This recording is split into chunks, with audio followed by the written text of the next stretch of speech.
All right, folks, we're going to try something a little different today for day 5 of the 100 Days of Vibe Coding games. We are going to use Windsurf. So the first two videos, I used Visual Studio Code with Claude 3.7 in the GitHub Copilot. Then I used Cursor. Then I used Firebase Studio for the fourth video. Now we're going to use Windsurf. As of the making of this video, not too long ago, maybe it was a week ago, a few days ago, I'm not sure, but OpenAI purchased Windsurf, so it should be interesting to see where that goes. But let's go ahead and get started, and to do so, let's see, we're going to come in here. From what I understand, it's going to be a relatively similar experience to Cursor. I'm going to ask it to make a Pac-Man clone in JavaScript.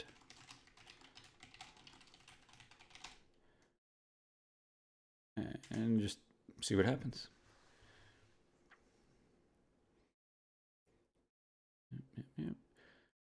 I'm recording this in the morning, Eastern time, on May 12th. Later today, maybe right after this video, I'm not sure, I'm going to pick one of the videos that I already had created, one of the first 4 videos, and expand on one of those projects a bit more, using a coding agent as well. So that'll be different. It won't be included in the 100 Days of Vibe Coding series. It'll be a separate video. Maybe I'll have its own series for that particular project. It'll just be funny to see what sorts of different ways these simple little games can take over time using vibe coding. Sometimes I'll give specific instructions like, I want to add this feature or this mechanic or whatever. And then other times I'm just going to say to the vibe coding agent, hey, what do you think could make this game better? And see what it comes up with. To me, that's the most fun thing to do. Open preview. We'll open an external browser. Okay. So Pac-Man clone is ready, it's saying. I don't know if you guys can see that at all. Let me see if I can. Boom. All right. Can't move or anything. Oh, very buggy. So it's going crazy, right? You all see that. And there's no bad guys moving anywhere. Let's see. Features multiple go scoring. I'll say, first of all, actually, before I tell it anything, let's check to see if anything comes up in the console. Nothing. All right. Right now, when I push one of the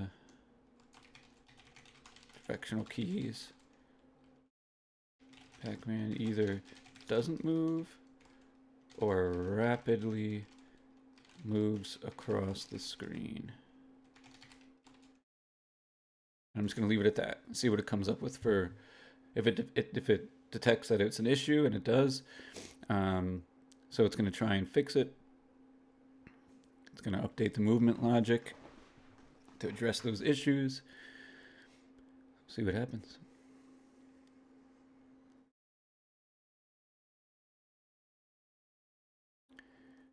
One of the reasons I like to do these little projects and these little games is to see how, to see what kind of, see, it's still super wonky.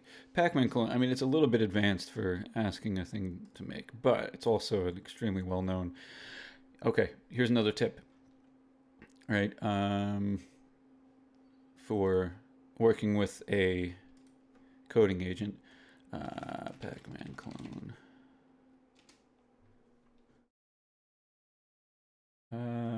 Let's see here. Original AI made using Unity.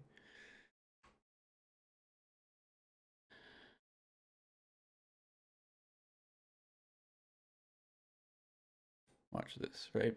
So what you can do, I'm kind of using this as almost like a rag or a context. I'm going to say, use this. I might not be able to do this, but we'll try it. GitHub project as reference to fix this game. Let's see if it can do it.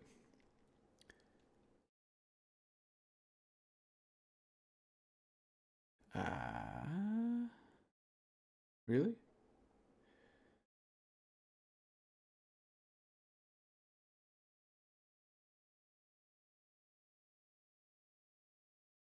Okay, I think it is. Okay, it is getting it. So let me explain what I just did really quick. When you're having trouble explaining to a coding agent what you want to do, and you know for a fact that it's something that's been done elsewhere, you can try to find a reference to how it's been implemented elsewhere, and grab a link to that reference, throw it into the chat, and say, "This is what I'm trying to do. Try to implement this in the current project." I'm kind of glad this happened in this particular case because, again, one of the reasons for doing this series is to show that it's even sometimes with relatively simple things, these coding agents aren't the greatest at connecting the dots, and they need help sometimes with the context. So now it's saying I should be able to refresh it. I don't know, it looks pretty similar to me. Yeah, it's not getting it here.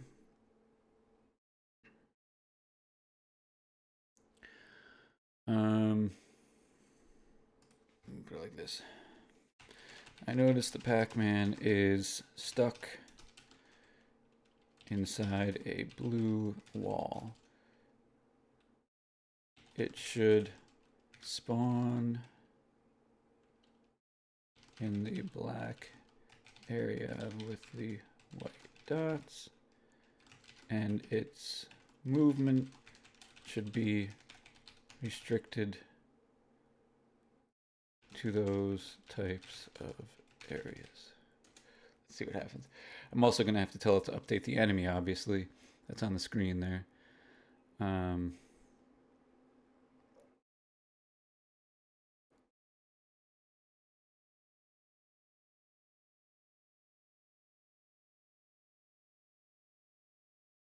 Oh, good. It's also moving the ghost to that tile. Let's see.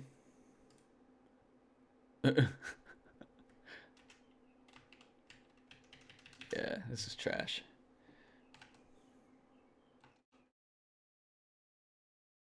You know what? No.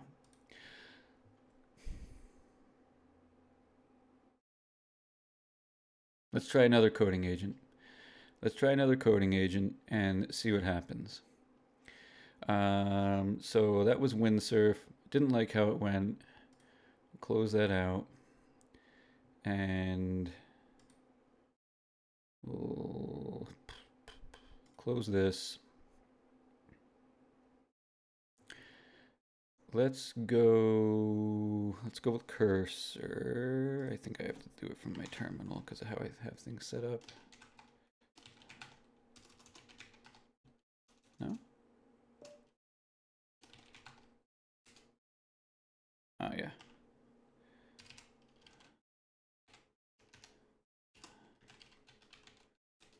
That's how I was supposed to do it. Let's do open folder, 100 days of code, day 5, open. We're going to delete all those. Tell Cursor, make a Pac-Man clone in JavaScript. Skirt. And let's blow this up a bit. Boom, boom. Let's see how Cursor does. So that was Windsurf. Failed pretty miserably, right? I'm not going to bother giving Cursor this reference to this other Pac-Man project, just because I want to see what it does on its own first.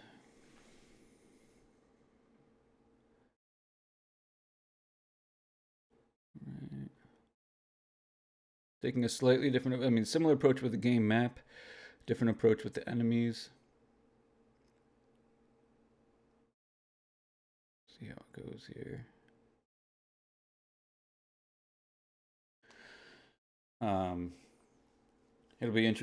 I'll be interested to see if this implements the wraparound map, right? Typically in Pac-Man, if Pac-Man moves all the way to the left and there's no wall all the way to the left, it wraps around to the right side of the screen. I've always been, for whatever reason, fascinated with that little concept. Even this one space shoot 'em up that I'm making implements a similar sort of thing. Asteroids had that too. Okay, it's looking like it's done. Let's go ahead and open containing folder. Oh, okay, look at that. First of all, that was like way faster than Windsurf. Works immediately. Looks like it has the wraparound. Not quite. That's okay. Has a score it's keeping. The AI bad guys is pretty lame, right? Even compared to the original Pac-Man. They're just kind of moving around randomly. So we could improve it that way, but I think I'll leave it at that. And great thing about this particular video, right? It demonstrated how certain coding agent mediums are better than others in certain cases, right? I'm not sure what cursor you use in this instance. I could turn off the auto select and pick a specific coding agent like Claude 3.7 or whatever. I'm not sure if there's a way for me to check what this used, but in this particular case, coding a Pac-Man clone, Cursor dramatically outperformed Windsurf, but we'll see how things go in the future. And next, what I'm going to do, I already mentioned this, but I'm going to create a video going into more depth, experimenting more with one of the projects we already created, either in video 1, 2, 3, or 4. I will consider doing the same with this in the future as well, maybe asking it to improve the enemy AI, asking it to implement the wraparound movement for Pac-Man, and go from there. If you like this video today, this 5th video in the 100 Days of Vibe Coding Games, go ahead and like, share, subscribe, all that good stuff. And until then, happy coding.